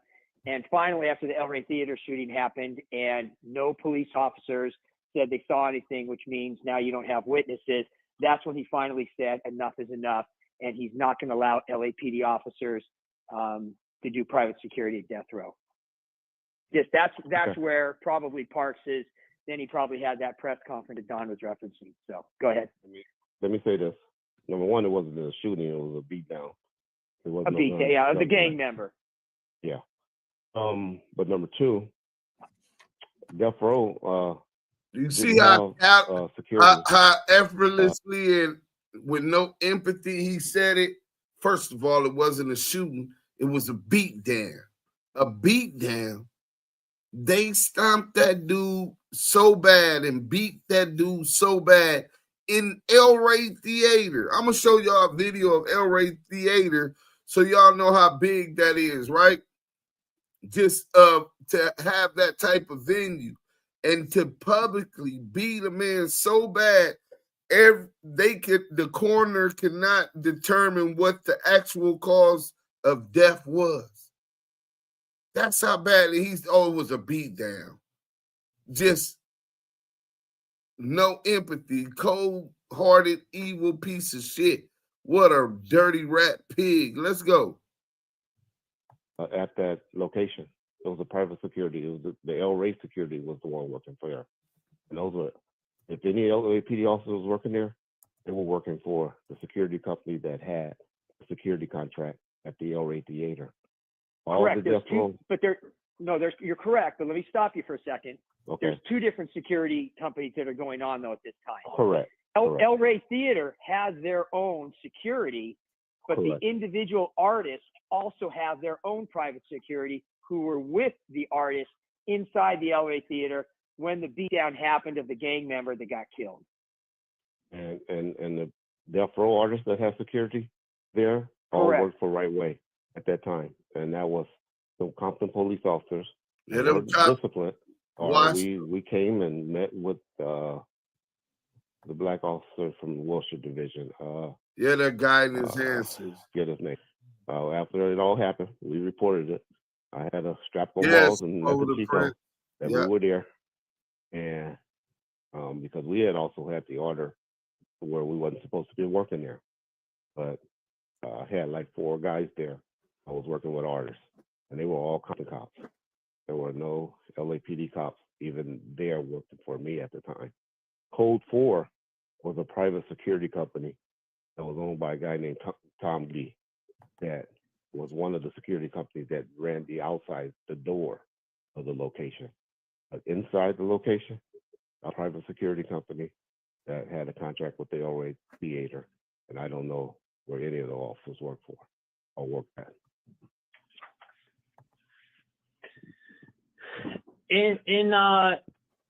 With Kevin Hackey, Reg, there's been this portrayal of him as he's crazy, unstable. The thing I'm curious about is, and I know this, I don't know if it happened, I think it happened in the last few years. Kevin Hackey sold his security business for millions and millions of dollars. He had a great contract. He had all the Verizons and Del Tacos. Great contract. Yeah. Not Verizon. Was it Verizon's or AT&T? All the AT&Ts. Yeah. I mean, I heard in upwards of even close to $10 million, or it was a really large number that he sold his security firm for. Mm-hmm. My question is what's your analysis of Kevin Hackey? Is he crazy? He's not crazy? A guy who runs a business like that, I would think, would have to have a little bit of head on his shoulders, right? Yeah. I have no problem. I don't know if you know, Kevin and I have been in communications. Kevin has since apologized to me for all the statements. Kevin Hackey, when I was incarcerated, probably put over $1,500 on my book at a time period, just to say, hey, here's $300. Hope you're doing okay. Here's $300. Hope everything going okay. Now, he wants for all of this to go away, mainly because Kevin Hackey did a lot of lying. And that's why he wants all of this to go away, because he's worked now for attorneys. He got a private investigative service where he worked for attorneys, and his credibility will get shot if he has to retract all of this stuff that he's been saying. I still know he'll never be able to go testify in a federal court again if he has to retract all of the statements that he made, because his credibility will be shot.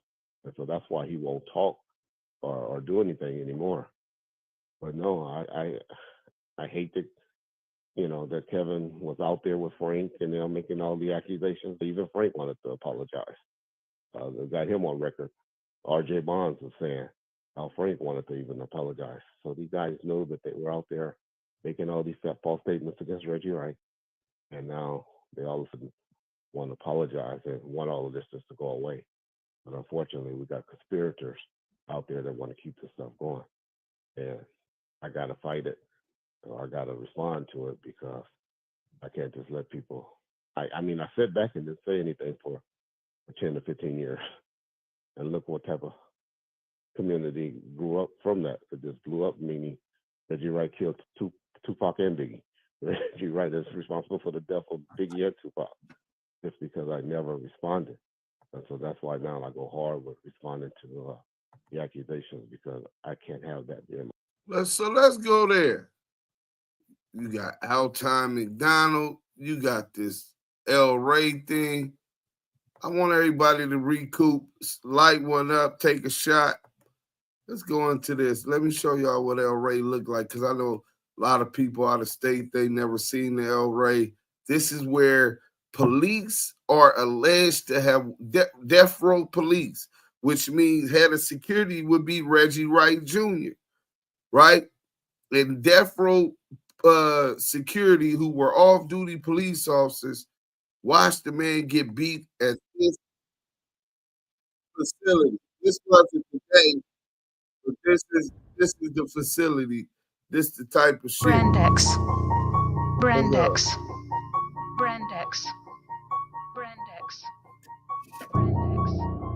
No matter how smart you are, you need a team of great people, and be able to help, build an organization that can eventually just, build itself, because you need great people around you. Somewhere I read of the freedom of speech.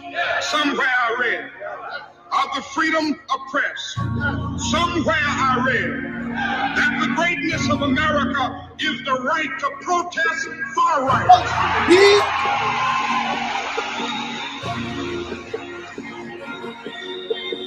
I'm gonna show you how great I am. I'm gonna show you how great I am. I'm gonna show you how great I am.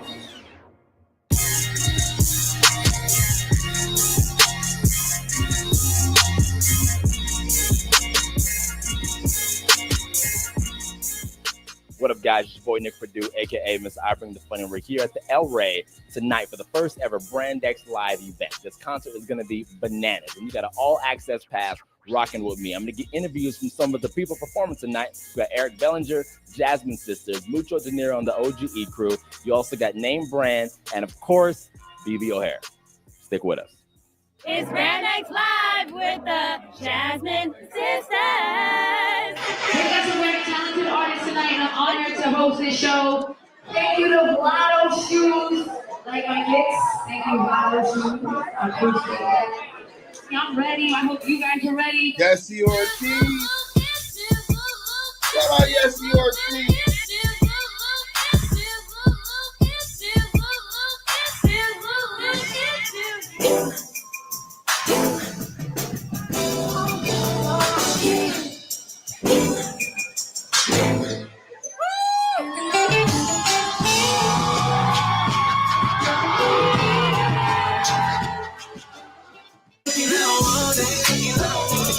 looking all on they looking all on that girl.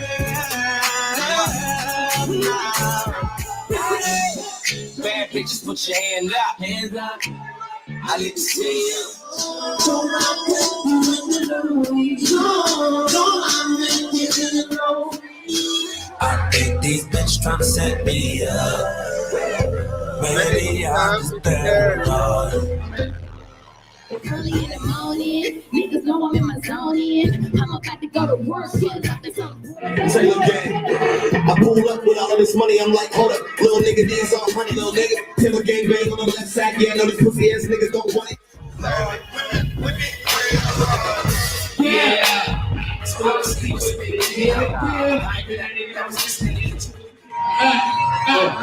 Mucho. Hey, start from the bottom to the tip top. Stuck on the head, showstoppers in the flip flops. OGE life, nigga, pat around my wrist watch. Sign a single deal, take the money, make it flip flop. Competition tight than a slip flop. Put it on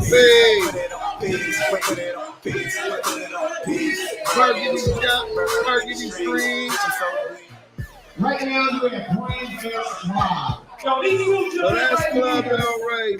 They have it. Shout out Midi Mafia. Shout out Mucho Dinero, OG Life, Ty Dolla $ign, everybody who was performing at that event. LA, man, this is LA. But police is supposed to be in there with Death Row Records and their artists, off-duty police officers, and watch them beat and stomp a dude that bad. Hit that like button. We finna get to this last little video. Since Reggie Wright Jr. is being implicated in the Biggie murder. The craziest thing, well, I'll let y'all hear it, and then I'll tell y'all the craziest thing. Let's go.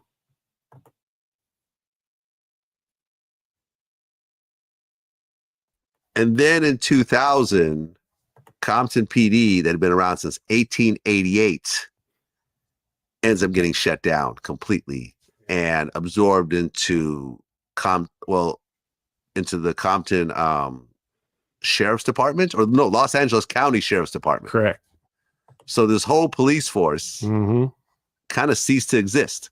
Yep. Been around 112 years, man, just gone. Right. Oh. How crazy was that? It was a shock to everyone's system. And we had nothing, trust me, we had nothing against the Sheriff's Department at all, but we just wanted to keep our police department, you know what I'm saying? Because it's been around for, like I said, 112 years. So since I was there in 1983, I heard every time a negotiation come up for a contract, they were going, oh, we're going to bring in the sheriff. We're going to bring in the sheriff. So we've been hearing that for almost 20 years, right? So I'm going, kiss my butt. They're never going to do it. But this mayor, man, he was pissed off at us, so he actually did it. He didn't ask the citizens. That's what our problem was. If the citizens said, "Okay, we're tired of Compton PD, bring in the sheriffs," it would have set well with me. Okay, they don't want us anymore. But he didn't even ask the citizens. He's just pissed off at us, and so he just got rid of us. But did he claim the Compton PD was spying on him and? Yeah, a bunch of craziness. A whole bunch of craziness went on. I can't. That's a whole story in itself. Reggie went on, man. But he was corrupt, and he wanted to bring his corruptness into our police department. And he got rid of our chief and our captains who've been around for 30 years. They were good guys, man. And he got rid of them all one day, and he wanted to bring in his cronies. So our association, in a nutshell, said, no, we're not going to. We tried to fight City Hall. You know, the old adage, you can't fight City Hall. That's exactly what happened, man. We ended up losing our police department over it. Okay. And you became a sheriff at that point? Yes. Okay. Was that a big change? Yeah, man, because, I'm not trying to brag or anything like that, but when we're experts, we traveled around the country testifying on Crips and Bloods. We're teaching about Crips and Bloods, and we really love what we did, man. We were in the mix, you know, doing what we love to do. And then the next thing I know, I'm a bailiff. Nothing against bailiff, but I just really wasn't ready for it. It was like a shock to my system. And then they stuck Tim they kept Tim in the gang unit for 3 months, and then they stuck him on graveyard traffic unit in Lakewood. So we were like, oh my God, this is not good. Right? So it really was a shock to our system. Well, by 2006, there was a Biggie task force, essentially, that was run by LAPD. And both you and Blondie joined that task force? No, just Tim. I lateraled to a different agency. Okay. So I went to Garden Grove PD in Orange County. That's where I was a reserve, knew a lot of people. So they said, hey, come on back. They treated me good there and put me in charge of the gang unit and everything else. So you left Compton? I left completely. Yes. But Blondie actually stayed. He stayed, Blondie is Brennan. and he got assigned to the task force. Okay. Now, while he's working on this task force, he ends up going to Pelican Bay and interviewing Michael Duro. That's correct. Now, you actually provided some paperwork here of this interview. I did. What did Michael Duro say? Michael Duro right now, at that time, was holding a triple murder. So he was doing... Right. So here life, or was it multiple life sentences? Pelican Bay, which is a supermax. So he's in the worst possible situation, essentially. He wants to get out of Pelican Bay. Yeah. Of course. So we knew Michael Duro's mom because she used to work for us. Carrie Duro. Sweet lady. So we contact her. She sets up this interview. And Greg Kading and a female FBI agent and Tim, they go out to Pelican Bay to interview Michael Duro, see what he has to say. So here you have a guy, Michael Duro, that tried to kill us. We tried to put him away on a murder he got off on, and then we put him away for triple murder, and we show up to interview him at Pelican Bay, right?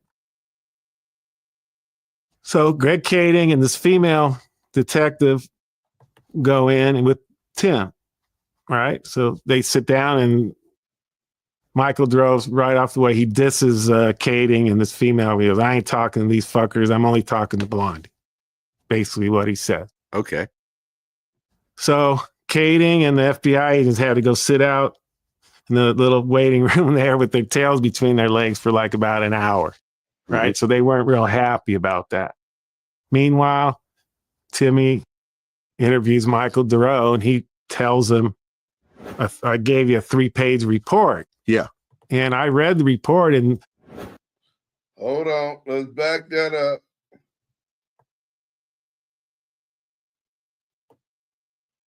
As this was going on, Davis needed a way. Reggie Wright Jr. on behalf of Suge Knight, Southside Crip, Kevin Styles Wright. After the murder, Wright paid Davis in kilograms and gave Anderson and D. Smith some of the stuff. Niggas was pointing the finger at pork butt the whole time. Let's go. I gave you a 3-page report. Yeah. And I read the report, and the stuff that he tells him is the truth, because I was there for most of it, because it happened when I was there at Compton, right? So to say that Kading said statement on a different show or whatever, that he just lied to Blondie's face, which wasn't true, because after this report, they went back a second time 3 months later. This one happened in July. They went back to another prison to re-interview him because Tim's tape didn't work too good. So we went back with the guy, not Kading, but Brian Tyndall, and they re-interviewed him, and I gave a report for that. Well, they're in these statements, which I don't want to talk about because it's an open murder, but he implicates people from Death Row Records being involved in Biggie's murder, along with Southside Crips. Now, if you want to put it up, post it, that's on you, but I'm not going to say it because I don't talk about really open murders. But he really has a lot to say about Southside Crips being involved in Biggie's murder, along with Death Row together. Well, right. So what I'm saying is that you have a triple murder suspect, Michael Duro, he's not going to be someone that you're going to bring to court to testify. You know what I'm saying? He's not, his credibility is not going to be there. But you want this guy in your back pocket, okay? Because I've interviewed hundreds of informants. That's all I did my whole career is talk to informants. And these guys are savory characters. They're gangsters. They're dope dealers. They're not going to tell you how. 3/4 of what they tell you is not going to be the truth, but it's that one part that they tell you the truth. It's my job to go out and investigate it and see if he's telling the truth or not. You know what I'm saying? So just to kiss him off and say, hey, he lied to us, so we're not going to use him. We're not going to help him because he lied to us one time. It's just not good police work. And that's what they did here. That's what Kading did. Here's a guy, they could have helped him out, got him out of Pelican Bay, put him in a different prison and kept him on the side, man. You can always go back to this guy and see if he's telling the truth, get information from him. It's your job as an investigator to take what he gives you and investigate it to see if it's true or not. So just to say that he lied and that's it, I don't agree with what he did.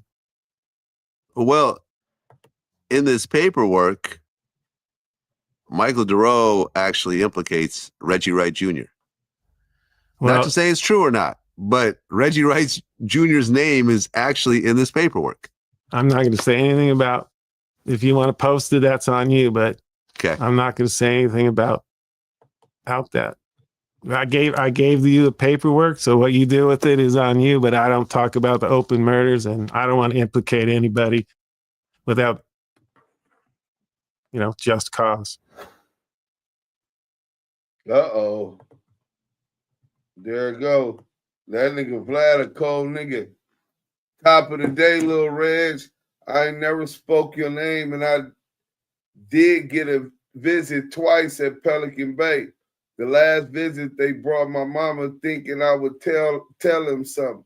If this was said, like I know, it would definitely have been recorded, especially details like this. He put that out there because they saying that the first recording tape didn't work good. Remember, you know that me and you ain't never had a meeting at a table together.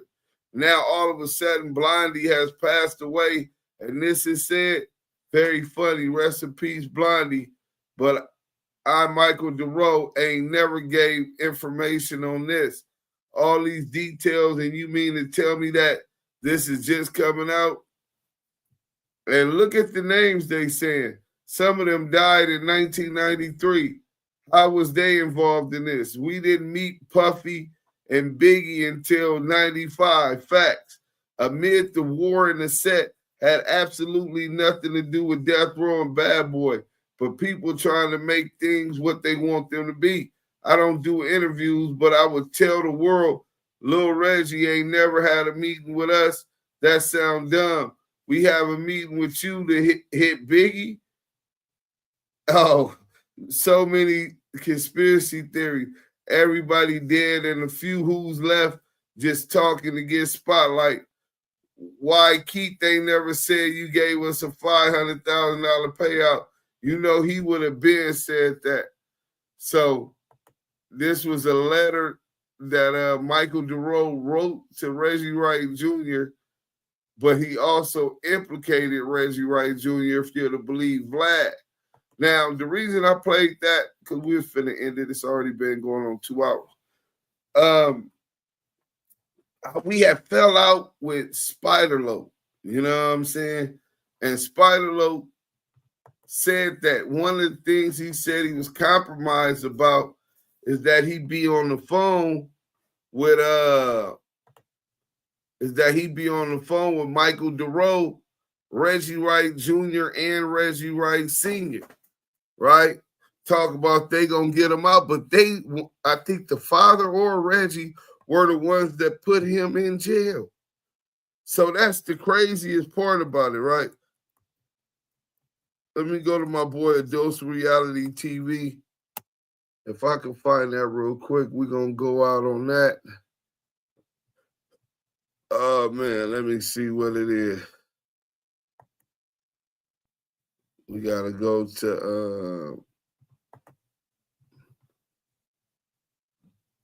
We gotta go to my bad.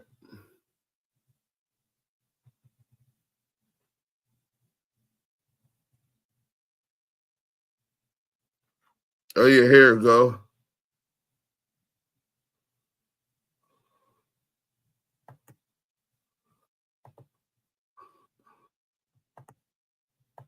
Hit that like button.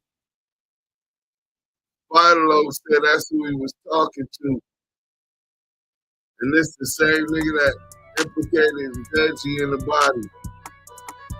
body of, well, at least one of the people. You know, what's more than that believe he has something to do with that. Let's go. Yeah, we gonna go out after that. Hit the like button before it's over. Previously on Confidential Informant Part 2.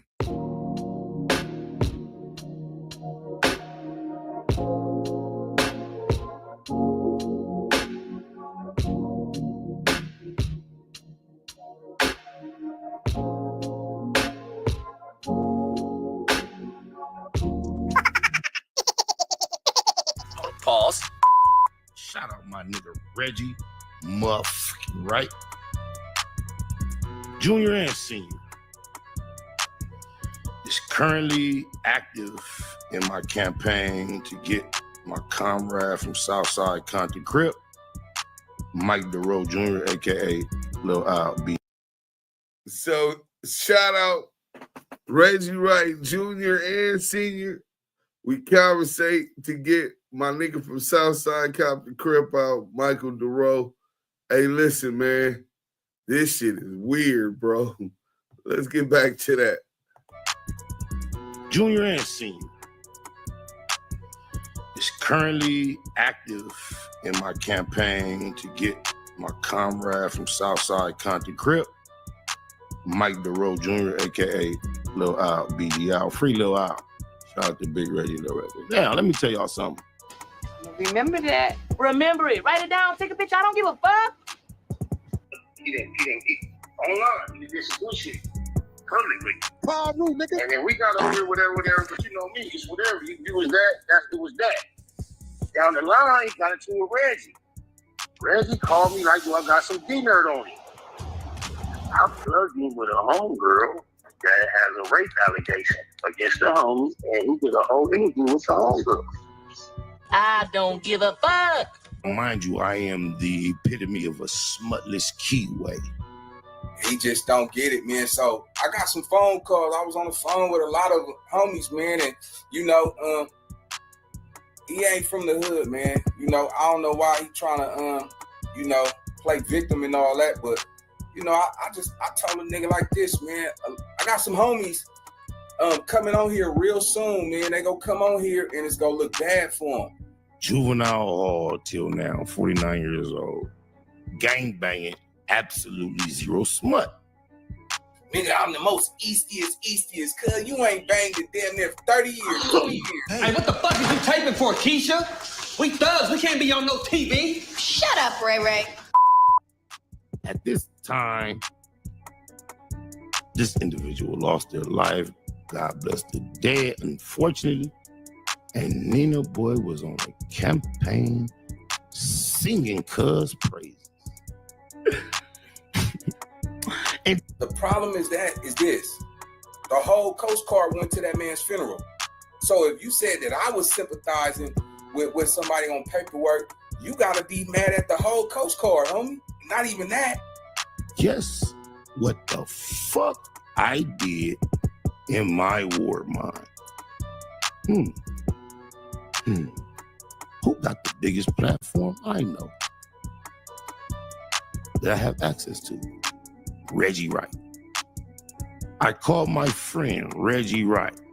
Hey, can you please tell your Negro to back the hell up off me? Hey, hell is back 2 inches, homie. But stay up on her, though. What the fuck is it like then, Keisha? If you listen, I'll tell you. You tell me. Who didn't hear me a couple weeks ago when I said I don't give a fuck about what Nan Damu got to say about Keyway business. But We got people from First Street, East Coast. Shout out my nigga Tank, who was present at the exact funeral. I only say this because I'm at the funeral. It's a big black nigga from East Coast walk up on me, aggressive as fuck, 6'6", nigga, being funny and showing love, talking about the last thing I expected to hear. Damu Keyway conversations. I'm like, what? Yeah, I fuck with Deuce Sims. That's my people. I'm like, is that right? So I immediately take a picture, send it to Deuce Sims. A couple days later, me, the homie Tank from First Street, we all on the phone together. I say that to say this. Shout out my nigga Tank, Active Chuck, Tank, nigga, AC Tank, nigga, Tank the Low, nigga, First Street, East Coast, nigga. Niggas love me in them streets, bro. I'm a good nigga, a real one. You know what I'm saying? A real one. Nigga, that nigga could have been the opposition and could have did him something. But I wouldn't want him to do that. I wouldn't want him to do nothing. I wouldn't want nobody to do nothing to Spider now. But Spider, you compromise. Let's get to it. They say you got that gun case and you got probation. We trying to see that work, Spider. You need to bring your work, my nigga. Nigga, you have first-hand access if you want to know what I did at the funeral. Yeah, man. Hey, you was about to get your ass beat up bad, but nigga, you already had a cameraman. Listen, you had a cameraman with you, and it was one of the most important funerals of the year, my nigga. You know what I'm saying? That was the G homegirl, cuz wasn't nobody. Nigga, you know you got that hall pass, cuz you on this internet, and everybody know, cuz niggas is not. I'm telling y'all, we don't want that nigga. Nobody want, cuz ain't nobody fucking with him. Wait to get my hands on this food. Come on out, cuz. Ray, cut it out. You're gonna make it mad. I don't give a fuck, Keisha.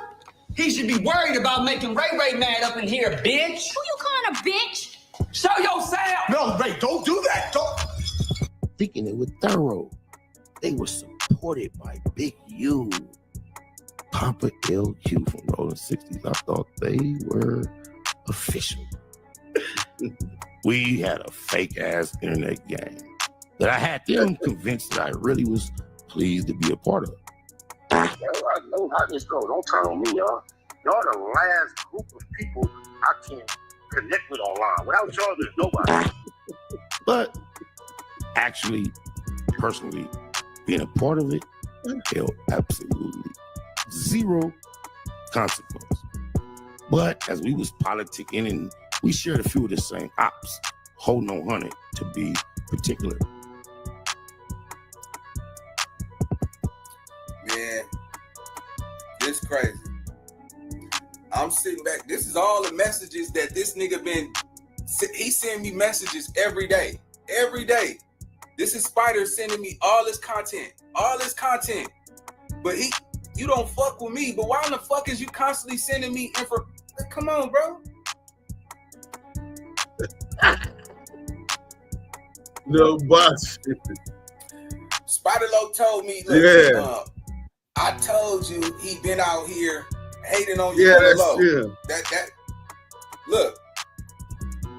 This is Spider Low sending me Wack 100 number. Bruh. This is Spider sending me Wack 100 number, bro. 100 number. Like, come on, man. This is crazy. Man, that's crazy. Spider Low sent me Wack number, bro. Like this.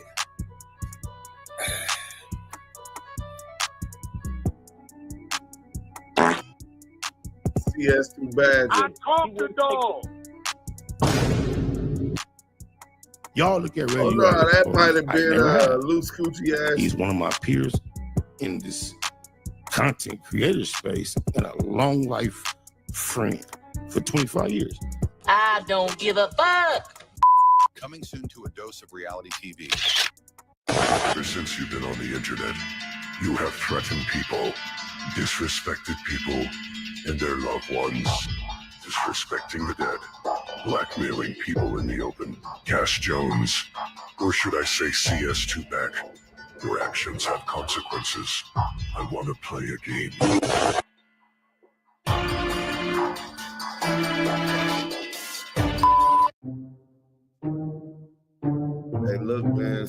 Salute to everybody. This is the end for today. Tomorrow we're gonna have probably 3 lives going down. 2 videos and a live in the evening. Stay tuned, turn on your notifications.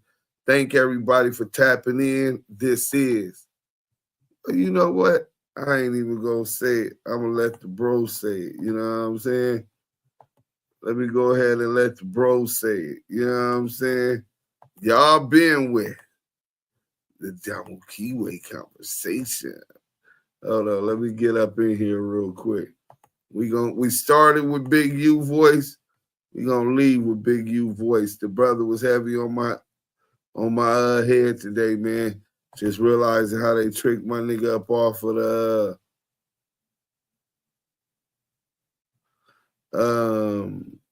let me see. So yeah, that was heavy on my heart, man. Karma goes around. Karma goes around. Thank y'all for joining. If y'all didn't know, now you know.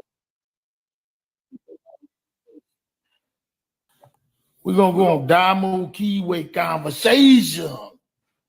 I'm going to do an interview on Damo Keyway Conversation. We're going to go on Damo Keyway Conversation. I'm going to do an interview on Damo Keyway Conversation. We're going to go on Damo Keyway Conversation. I'm going to do an interview on Damo Keyway Conversation. Tell them one more time. We're going to go on Damo Keyway Conversation. I'm going to do an interview on Damo Keyway Conversation. That's a fact. Salute to the bro, man. Free Big U. Y'all stay dangerous out there, man. It's crazy out here. We out.